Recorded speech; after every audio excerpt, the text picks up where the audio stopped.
High in the Philippine mountains, San Bartolome slumbered. A blanket of mist often hid it. The town was old. It was silent. Ancient trees stood guard, their roots dug deep into the soil. At the heart of San Bartolome stood the church. It was built of cold, gray stone.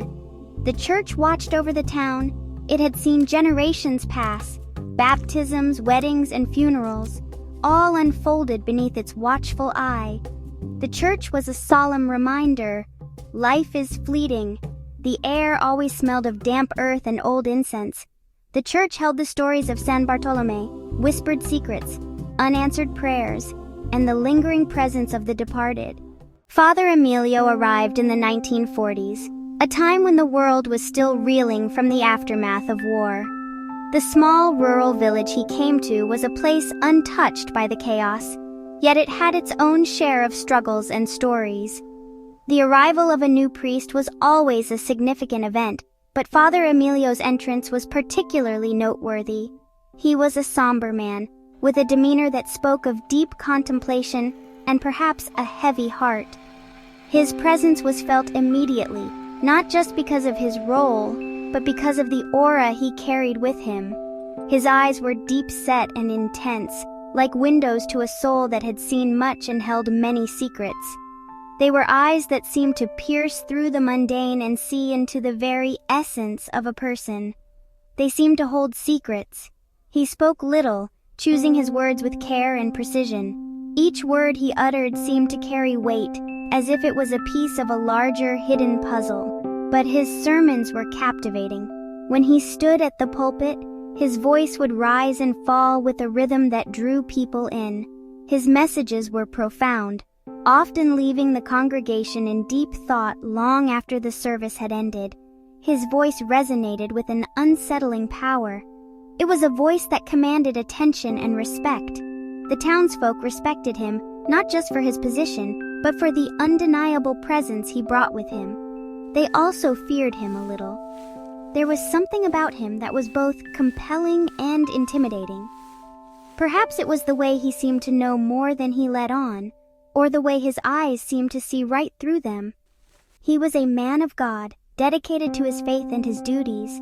He performed his religious ceremonies with a solemn grace that left an indelible mark on those who witnessed them. But an air of mystery clung to him.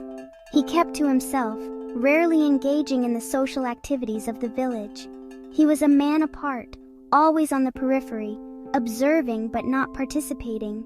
He was often seen walking alone, his figure a solitary silhouette against the backdrop of the village. These walks were a part of his daily routine, a time for reflection and perhaps communion with his own thoughts. He favored the path shrouded in mist, where the world seemed to blur and the line between reality and mystery became indistinct. These misty paths were his sanctuary, a place where he could be alone with his thoughts and his secrets. Father Emilio was a solitary figure, a man who seemed to carry the weight of the world on his shoulders. His solitude was both a choice and a necessity, a way to protect himself and perhaps those around him. He was a keeper of secrets, or so the townsfolk believed. They whispered about him, speculating about his past and the reasons for his solitary nature. To them, he was an enigma, a puzzle that could never be fully solved, or so the townsfolk believed. His past was unknown, a blank slate that invited speculation and rumor. His present, an enigma that only deepened with time. The more they tried to understand him, the more elusive he became. Little did they know, his future would be a tale whispered in hushed tones. A story that would become part of the village's lore, a legend that would be passed down through generations. Father Emilio was not just a man of God, he was a man of mystery, a figure who would forever remain in the shadows of their collective memory. One night, a storm raged. The wind howled like a banshee, rain lashed against the windows. The church bell tolled ominously. It seemed to warn of an impending doom. That night, Father Emilio disappeared. Morning came. The storm had passed. An eerie calm settled over San Bartolome, but something was amiss. The church doors remained shut. Father Emilio was not there to deliver the morning sermon. Where could he be? Fear began to grip the townspeople. A search party was assembled. they ventured into the mist-shrouded hills. They searched for their missing priest. Hours turned into a day. Then, a gruesome discovery was made. They found Father Emilio by the river. His body lay lifeless and mangled. The sight sent chills down their spines. The priest's head was gone. It was nowhere to be found. Panic seized San Bartolome.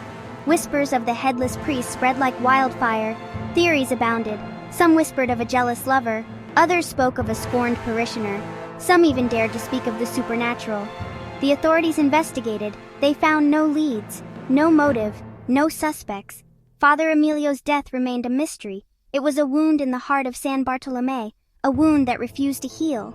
Ricardo, the church maintenance worker, was the first to witness the strange occurrences.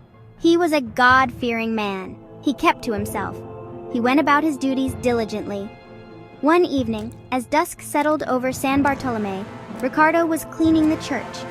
Suddenly, he heard footsteps echoing in the empty nave, heavy and measured like a priest's gait. He turned, his heart pounding in his chest. No one was there, but Ricardo could have sworn he saw a flicker of a shadow, a dark figure disappearing into the confessional. He couldn't shake off the feeling.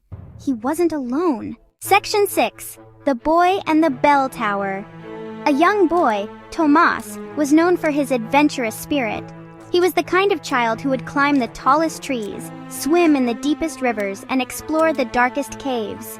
His curiosity knew no bounds, and his bravery was admired by many in the village. Yet, there was one place that even the bravest of souls avoided, the old bell tower. He dared to venture where others wouldn't. The villagers often spoke in hushed tones about the bell tower, sharing tales of ghostly apparitions and eerie sounds that echoed through the night. But these stories only fueled Tomas's desire to uncover the truth. He was determined to solve the mystery that shrouded the ancient structure. The old bell tower held a special allure for him. It was forbidden territory. The tower stood tall and imposing, its stone walls weathered by time. Vines crept up its sides, and the windows were dark and empty, like hollow eyes watching over the village. The bell tower was a place of secrets, and Tomas was drawn to it like a moth to a flame. But Thomas was a slave to his curiosity. He couldn't resist the pull of the unknown. Despite the warnings from his parents and the fearful whispers of the villagers, he made up his mind to explore the bell tower. He knew it was risky, but the thrill of discovery was too great to ignore. One afternoon, he snuck into the bell tower. The sun was beginning to set, casting long shadows across the village. Tomas crept through the overgrown garden that surrounded the tower, his heart pounding with excitement. He found a small hidden door at the base of the tower and slipped inside. The air was cool and musty, and the only sound was the creaking of the old wooden stairs as he began to climb. As he reached the top, he heard a chilling sound. It was a low, mournful moan that seemed to come from the very walls of the tower. Tomas's excitement turned to fear, but he pressed on, determined to reach the top. The sound grew louder with each step, and he could feel the vibrations in the air. The church bell began to toll. It was a deep, resonant sound that echoed through the tower and out into the village. The bell swung back and forth, its clapper striking the sides with a force that seemed almost supernatural. Tomas watched in awe and terror as the bell rang out, its sound filling the air with a sense of foreboding, slow and mournful, as if rung by an unseen hand. Tomas froze in terror. He could see no one else in the tower, and yet the bell continued to toll. The sound was almost hypnotic, and for a moment he felt as if he were in a dream. But the fear was real, and it gripped him tightly, making it hard to breathe. He ran down the stairs, his heart pounding in his ears. The sound of the bell followed him, growing fainter with each step but never completely fading away. He stumbled and nearly fell several times, but he didn't stop. The need to escape was overwhelming, and he pushed himself to move faster. He burst out of the tower, gasping for breath. The cool evening air hit his face, and he collapsed on the ground, his chest heaving. He looked back at the tower, half expecting to see a ghostly figure in the window, but there was nothing. The bell had stopped ringing, and the village was silent once more. He never dared to go near the bell tower again. The experience had shaken him to his core, and the once alluring mystery of the tower was now a source of nightmares. He avoided the tower at all costs, and the mere sight of it from a distance was enough to send a shiver down his spine. The memory of that day remained etched in his mind. It was a lesson in the dangers of curiosity, a reminder that some mysteries are better left unsolved. Thomas grew older and wiser, but the fear he felt in the bell tower stayed with him, a ghost of his past that he could never quite escape. Section 7, A Place of Fear and Faith. The eerie events continued. Whispers, shadows, unexplained noises within the church walls. San Bartolome was caught in a web of fear and faith. The church, once a sanctuary, was now a place of dread. The townsfolk were torn. They clung to their faith.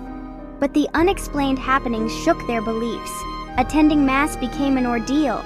Every creak, every shadow sent shivers down their spines. The priest's death remained unsolved. The ghostly apparitions continued. San Bartolome was living a nightmare. The headless priest had cast a long shadow over their lives. Section 8, The Merchant's Tale. A traveling merchant accustomed to stories from various towns arrived in San Bartolome. He had heard many tales in his travels, from the mundane to the fantastical. Each town had its own legends, its own whispers of the supernatural. But San Bartolome was different. The stories here were darker, more persistent. The townsfolk spoke in hushed tones about the old church and the strange occurrences that surrounded it. He was skeptical at first. After all, he had heard countless ghost stories before, and none had ever proven true. He prided himself on his rationality, his ability to see through the fog of superstition that clouded the minds of so many. He dismissed the tales as mere superstition. Ghosts, spirits, and headless apparitions were the stuff of children's stories, not something a seasoned traveler like him would concern himself with. He laughed off the warnings, confident that he would find nothing out of the ordinary. One moonless night, he found himself walking past the church. The air was still, and the usual sounds of the night were absent. It was as if the world was holding its breath, waiting for something to happen. A thick fog had descended, cloaking everything in an eerie silence. The fog was so dense that he could barely see a few feet in front of him. The streetlights cast a dim, ghostly glow, their light swallowed by the mist. Suddenly, he saw a figure emerge from the mist. It was a man. The figure moved slowly, almost gliding through the fog. The merchant's heart began to race as he tried to make out the details of the approaching figure. He wore a priest's robes. The robes were old and tattered, swaying gently with each step the figure took. There was something unsettling about the way the robes moved, as if they were being carried by an invisible wind, but his head was missing. The merchant's breath caught in his throat as he realized what he was seeing. The figure had no head, yet it moved with purpose, as if it could see him. The merchant stood frozen, his blood turning to ice. The figure glided closer. He wanted to run, to scream, but his body refused to obey. He could only watch in horror as the headless figure drew nearer. The merchant could feel a cold presence. It was as if the very air around him had turned to ice. The cold seeped into his bones, chilling him to the core. He knew he had to move, had to get away from this unnatural being. He ran faster than he ever had. His legs moved on their own, driven by pure terror. The fog seemed to part before him, guiding his way as he fled from the headless apparition. He didn't stop until he reached the next town. His chest heaved with exertion, his heart pounding in his ears. He looked back, half expecting to see the figure still pursuing him, but the fog had swallowed everything. He was safe for now, but the memory of that night would haunt him forever. Section 9. Legacy of the Headless Priest.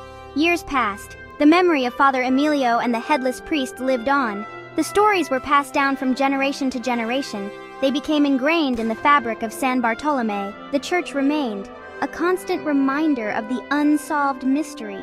But the fear subsided. It was replaced by a sense of melancholy and a deep respect for the unknown. San Bartolome, the town shrouded in mist, held on to its secrets. The legend of the headless priest became a part of its identity, a chilling reminder that some mysteries are not meant to be solved.